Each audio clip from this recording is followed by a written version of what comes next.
लोग यहाँ क्या कर रहे हो? तिमिर को नींद नहीं आ रही थी, सो ही नहीं पा रहा था। उसे कहानी सुनाने के लिए मैं यहाँ ले आई। कहानी? यहाँ? कौन सी कहानी? वही, उस राजकुमार की जिसके पास इतनी ताकत थी कि उसने सारी दुनिया को अपने बस में कर लिया था। तिमिर, ये कहानी सुनने का वक्त नहीं है। बहुत रात हो गई है, जाकर सो जाओ। बस मैं उसे लेकर जाने वाली ही थी। चलो तिमिर।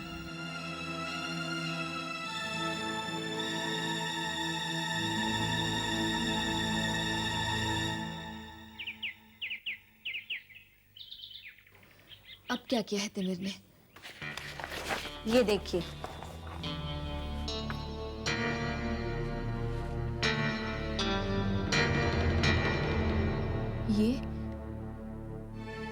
ये क्या है? आज मैंने क्लास में बच्चों से एक तस्वीर बनाने के लिए कहा और कहा कि जो कुछ भी तुम्हारे मन में हो उसे बनाओ। और देखिए, तिमिर ने ये बनाया है। Mrs Raj Singh, frankly speaking, I'm really very worried about your child. और वैसे भी क्लास में उसका बिहेवियर कुछ अलग सा है, अलग अलग सा रहता है, बच्चों से मिक्सअप नहीं होता। मिक्सअप होना तो दूर, कब उसे गुस्सा आ जाए और वो क्या कर बैठे कुछ पता नहीं। मुझे लगता है उसे मदद की ज़रूरत है, जैसे काउंसलिंग या किसी अच्छे साइकियाट्रिस्ट को दिखाइए उसे। मिसेस नंदी, आप तो जानती हैं कि मैं खुद एक साइकियाट्रिस्ट हूँ। आपको क्या लगता है मैंने तिमिर का बिहेवियर सुधारने के लिए कोशिश नहीं की होगी? Please don't mind Mrs Raj Singh, मेरा इरादा आपको डिस्करेज करने का बिल्कुल नहीं था। और सच पूछिए तो मेरी पेशेंट भी अब जवाब देने लगी है। तिमिर की वजह से मैं बहुत परेशान हूँ।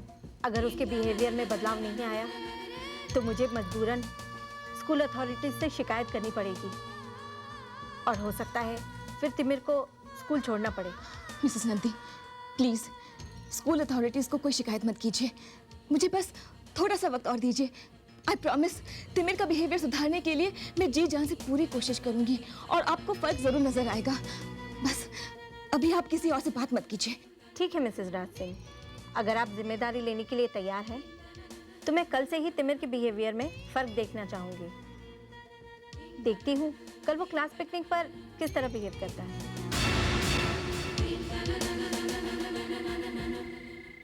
दुर्गा, मैं तुम्हारे इस एटीट्यूड से सहमत नहीं हूँ। देखो, वो बच्चों से घुलेगा मिलेगा नहीं तो अलग थलग पड़ता जाएगा। मुझे तो लगता है कि तुम उस पर जो बंधन लगा रही हो ना। माँ, बंधन लगाने पड़ते हैं, आप नहीं समझेंगे। बस मैं तिमिर को पिकनिक पर नहीं भेजूंगी।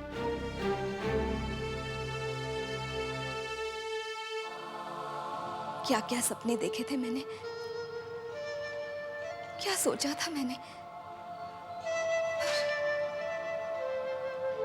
माँ, तिमिर ऐसा क्यों है? वो क्यों ऐसी परेशानी वाली बातें करता है? मेरा बेटा तो बहुत शांत सा होना चाहिए था।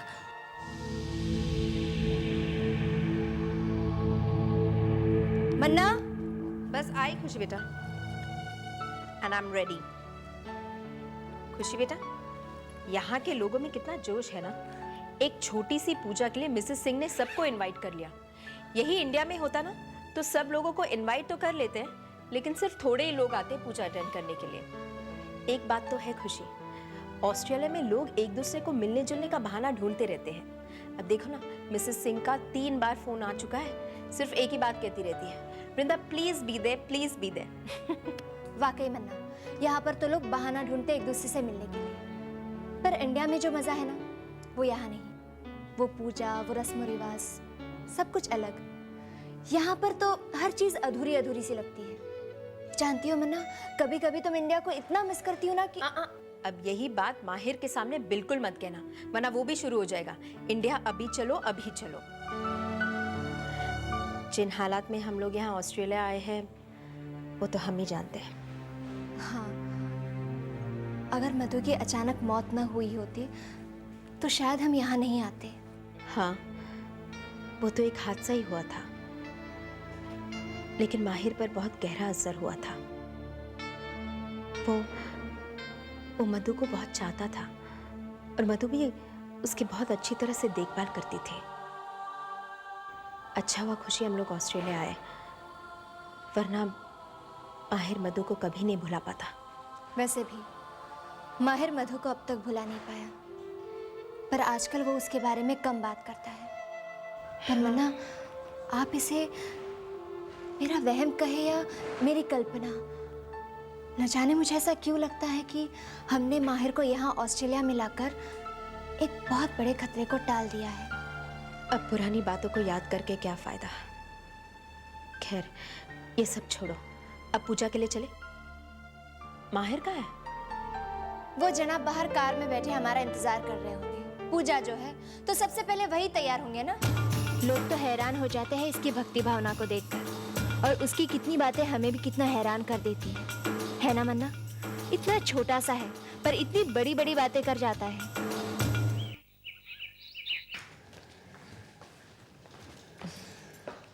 माँ, तिमिर कहाँ है? वो पिकनिक पर गया है। क्या? पिकनिक पर? पर जब मैंने मना किया था कि वो बेचारा बहुत जिद कर रहा था, बहुत दिल था उसका पिकनिक जाने के लिए। पर जब मैंने उसे परमिशन दी ही नहीं थी तो आपने उसे रोका क्यों नहीं? दुर्गा, तुम जानती हो कि मैं इस बात पर विश्वास रखती हूँ कि बच्चों की जो मर्जी हो उनको करनी देनी चाहिए। नहीं, गलत विश्वास है आपका। मेरा बेटा वही करेगा जो मैं उसे कहूंगी। लेकिन वो सुनता तो वही है जो मैं कहती हूँ। ये ठीक नहीं है। मुझे ये बात बिल्कुल अच्छी नहीं लग रही कि तिमिर को बिना मेरी परमिशन के पिकनिक के लिए। ठीक ही तो किया मैंने। इससे पहले मैंने ये बात कभी नहीं सुनी कि माँ बाप अपने बच्चे को स्कूल पिकनिक पर जाने से रोकते हैं। दुर्गा, क्या तुम्हें ये नहीं लगता कि तिमिर के साथ कुछ ज्यादा ही सख्ती से तुम पेश आ रही हो? क्यों? क्या किया उस बेचारे ने? क्या गलती है उसकी? देखिए आप, जाने भी तो इस बात को। उमा गलत भी क्या कह रही है? हाँ, तिमिर पिकनिक पर गया है ना, एंजॉय करने दो उसे।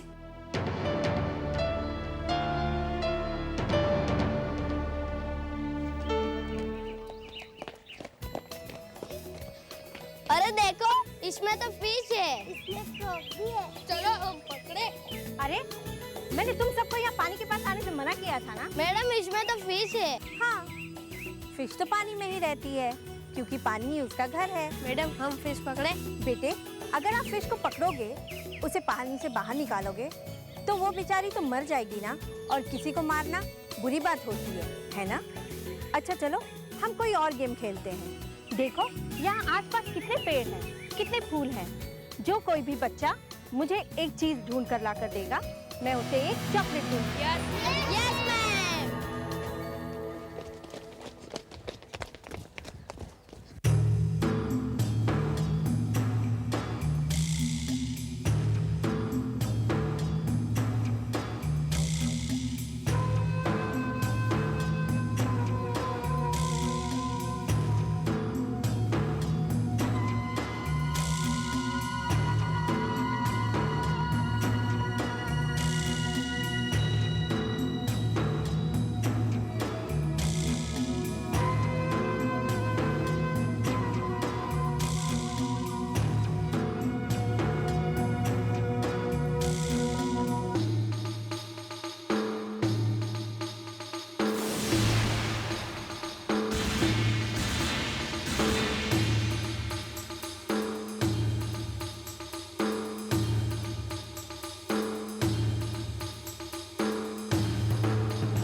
क्या तुम भी कुछ ढूंढ कर लाए हो? दिखाओ क्या लाए हो। What's this? सांस रोक देने वाली मृत्यु की महाशक्ति अब तिमिर की दासी है। उसके हाथों की कठपुतली है। अमावस्या की हर रात उसकी दुष्शक्तियों में और वृद्धि करती है। उसका बुराई की ओर बढ़ा हुआ हर कदम आगे बढ़ता जाता है, आगे बढ़ता जाता है। मेरी चिंता का कारण सिर्फ दुर्गा है। वो कब क्या करेगी कुछ कह नहीं सकते। अब तक तो मैंने उसको अपने रास्ते में कांटा बनने नहीं दिया, लेकिन उसने भी कोई कसर नहीं छोड़ी मेरे रास्ते में कांटा बनने की। एक दुर्गा ही है जिसको तिमिर पे पूरी तरह शंका है, और वो सारा समय तिमिर पे अपनी कड़ी नजर रखती है। अब देखिए ना, उस रात को जब अंधकार से तिमिर अंधकारमयी शक्तियां ग्रहण कर रहा था, तो दुर्गा वहां इस तरह पहुंच गई जैसे कि उसने कुछ देखा ही हो। एक दो पल अगर वो पहले पहुंच जाती तो तिमिर का काम अधूरा रह जाता या कोई अड़चन आ जाती। दुर्गा के बारे में हमें कुछ ना कुछ तो करना होगा। हमारे मंजिल पहुंचने के रास्ते में सबसे बड़ा रोग दुर्गा साबित हो रही है। तुम कोई सलाह देना चाहती हो? कोई रास्ता है तुम्हारे पास? गुरुमा, 3 साल पहले दुर्गा ऊपर से गिर गई थी और मरते मरते बच गई थी। अगर फिर वो इसी तरह किसी हादसे का शिकार बन जाए या गिराए जाए जिससे बचने की कोई उम्मीद ना हो तो?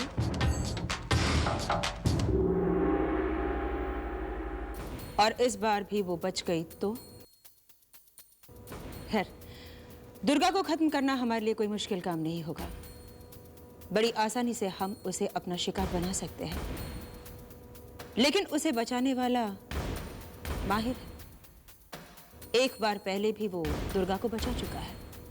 हो सकता है इस बार भी वो उसे बचा ले।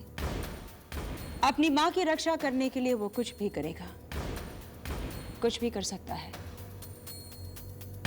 तब हम क्या कर पाएंगे? लेकिन वो यहाँ कहाँ है गुरुमा? वो तो वहाँ विदेश में बैठा है। हाँ, एक समय ऐसा जरूर था जब हम समझ रहे थे कि माहिर तिमिर का मुकाबला कर सकता है, और उसने दुर्गा को बचाया भी था। लेकिन उसके बाद क्या? कुछ भी तो नहीं। मुझे तो पूरा विश्वास है गुरुमा कि हम माहिर की ताकत को जरूरत से ज्यादा महत्व दे रहे हैं। वो तो तिमिर की शक्ति से डर के विदेश में छुपकर बैठा है। मुझे नहीं लगता कि माहिर से हमें कोई डर है। यदि हम केवल अभी तक तिमिर की बुरी शक्तियों की बात करते रहे हैं, उसके बुराई की ओर बढ़ते हुए कदमों की बात करते रहे हैं, तो हमें माहिर को नहीं भूल जाना चाहिए। यदि मैं बहुत देर तक माहिर के बारे में मौन रहा हूं, तो इसका अभिप्राय यह नहीं है कि माहिर अपना काम नहीं कर रहा है। माहिर ही है हमारी रक्षा करने के लिए। मेरी सोच अनुसार माहिर ही हमारा गुप्त हथियार है। माहिर ही इन दुष्शक्तियों का मुकाबला करेगा।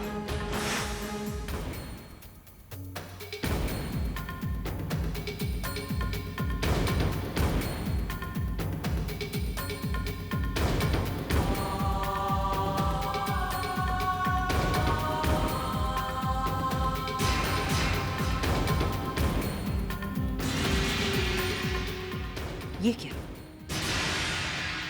मैंने ये सब कुछ पहले क्यों नहीं देखा?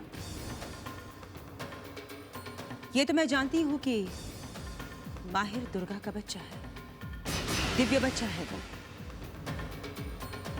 देवत्व अंश है उसमें, और दुर्गा की तरह सात्विक गुण भी है। लेकिन मुझे कभी उसकी शक्ति का एहसास नहीं हुआ, और अब मुझे तिमिर के लिए एक बहुत बड़ा खतरा खड़ा हुआ नजर आ रहा है, और यह खतरा बहुत ही जल्द उसके सामने आकर खड़ा होने वाला है। हम माहिर की ताकत को जरूरत से ज्यादा महत्व दे रहे हैं। गलती हो गई हमसे, बहुत बड़ी गलती। ये बात आपको पहले क्यों नहीं पता चली? क्योंकि कई बार सितारों को पढ़ने वालों के साथ भी खेल खेल जाते हैं। पूरी सच्चाई नहीं दिखाते और कई बातों को पर्दे के पीछे छुपा कर रख जाते हैं। और मैं ये नहीं समझ पाई कि माहिर की शक्ति तिमीर की शक्ति का मुकाबला करने के लिए पूरी तरह तैयार हो जाएगी। और जब ये 7 वर्ष का हो जाएगा तो हमारा ध्यान सिर्फ तिमीर पर केंद्रित रहा और हमारी नजरों से माहिर को न देखने की चूक हो गई। कैसे हो गई ये चूक? कैसे कैसे हुआ? आंख ओझल तो पहाड़ ओझल, ये तो आपने सुना ही होगा आचार्य जी। यही माहिर के साथ हुआ। माहिर यहां से दूर चला गया, अपने शत्रुओं की आंखों से बच के रहा। हमारे लिए बहुत शुभ हुआ। और तिमीर को यह ख्याल भी नहीं आया कि माहिर। तो क्या मैं इसका यह अर्थ लगाऊं कि माहिर जानबूझकर यहां से दूर गया है और वो तभी वापस आएगा जब उसकी शक्ति तिमीर की शक्ति के बराबर हो जाएगी? माहिर जानबूझकर यहां से गया या ये कोई मां का चमत्कार है? पर उसका यहां से दूर रहना ही बहुत अच्छा था। यही हमारे लिए शुभ है और कल्याणकारी है। माना कि वो दूर है, लेकिन दूर होने का हम ये अर्थ तो नहीं निकाल सकते कि वो हमारे लिए खतरा नहीं है। वहां रहकर भी उसकी ताकत और शक्ति में वृद्धि होती जाएगी। जैसे यहां रहकर तिमीर की शक्तियां बढ़ती जाएगी उसके 7 वर्ष की आयु तक, वैसे उसकी शक्ति और ताकत पर हम कोई रोक नहीं लगा सकते। और फिर दोनों बराबर की शक्तियों के मालिक बनेंगे, बराबर, परंतु विपरीत शक्तियां। और हम इस बात की अनुमति नहीं दे सकते, नहीं दे सकते हम। तो फिर हम क्या करें? माहिर का अंत करना होगा।